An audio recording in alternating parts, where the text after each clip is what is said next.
The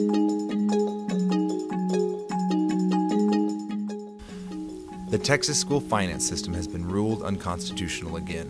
While the Texas Supreme Court will have the final say on this matter, it could take several years before the legislature responds.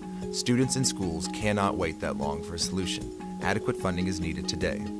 Texas has dropped to 49th in per pupil spending. Total funding for grades pre-K through 12 in Texas is 7.5% less today than it was a decade ago. The last time the legislature responded to a court ruling, their solution was to reduce local property taxes by 1/3. In order to ensure that no school received less funding, the state guaranteed school districts that they would make up the difference on a per-student basis. However, that additional state aid for tax reduction was the very target of the cuts the legislature applied, meaning that schools counting on that state aid were only able to access funding below the level they were entitled to 7 years ago.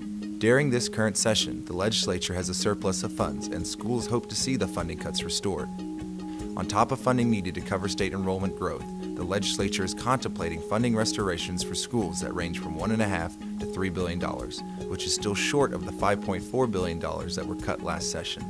In addition to the amount that is restored, what matters to your school is the manner in which that restoration is distributed. Billions of dollars can be invested in the system in a manner that doesn't help your school district. Increases to the school finance formulas don't increase the bottom line for districts counting on state aid for tax reduction. It's simply a shift in the source of funding, but not an increase in the amount of funding.